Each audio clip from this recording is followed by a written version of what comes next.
بسم اللہ الرحمن الرحیم۔ نجاست پاک کرنے کے مسائل۔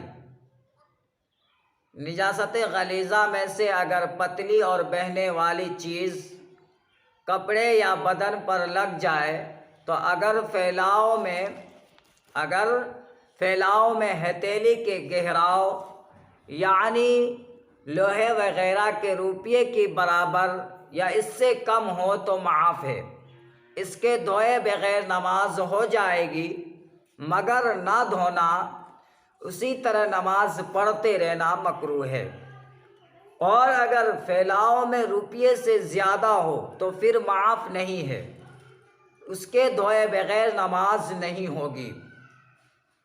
اور اگر نجاست غلیظہ یعنی سخت نجاست میں سے گاڑی چیز لگ جائے جیسے پاخانہ وغیرہ تو اگر وزن میں 4.5 ماشا یا اس سے کم ہو تو اس کے بغیر دھوئے نماز درست ہے، اور اگر زیادہ لگ جائے تو بغیر دھوئے نماز جائز نہیں۔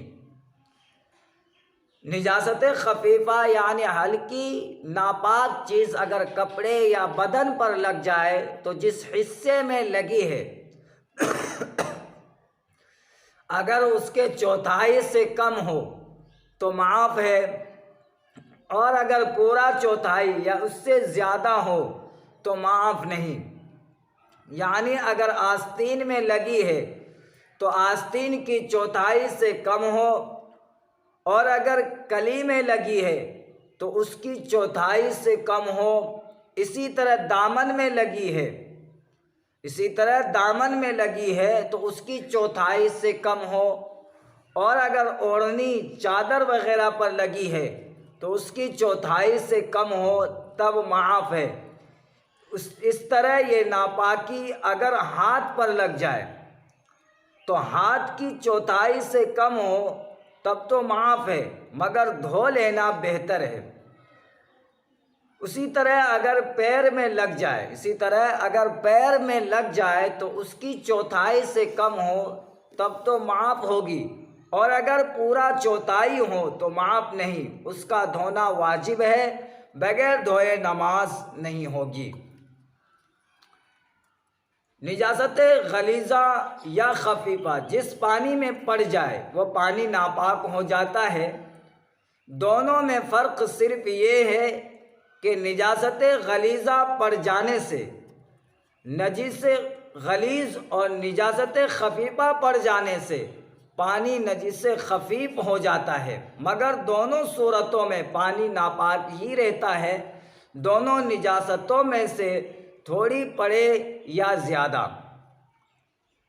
اگر کپڑے میں ناپاک تیل لگ جائے اور وہ ہتھیلی کے گہراؤ یعنی روپیے سے کم ہو، لیکن 1-2 دن بعد وہ پھیل کر زیادہ ہو گیا تو جب تک روپیے سے زیادہ نہ ہو جائے تو معاف ہے، اور اگر جب وہ بڑھ گیا تو معاف نہیں، اب اس کا دھونا واجب ہے، بغیر دھوئے نماز نہیں ہوگی۔ مچھلی کا خون ناپاک نہیں ہے، اگر لگ جائے تو کوئی حرج نہیں۔ اسی طرح مکھی، کھٹمل، مچھر کا خون بھی ناپاک نہیں ہے مگر دھو لینا اچھی بات ہے۔ اگر پیشاب کی چھینٹیں سوئی کے برابر کپڑے یا بدن پر پڑ جائیں جو دیکھنے میں دکھائی نہ دے تو وہ معاف ہے، ان کا دھونا واجب نہیں۔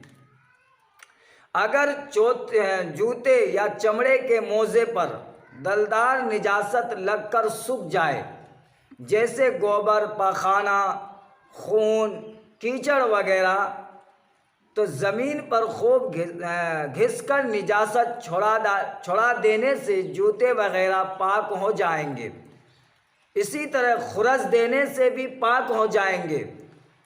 اگر نجاست سوکھی نہ ہو تب بھی اگر اتنا رگڑ ڈالے اور گھس دیوے کہ نجاست کا نام و نشان باقی نہ رہے تو بھی پاک ہو جائیں گے۔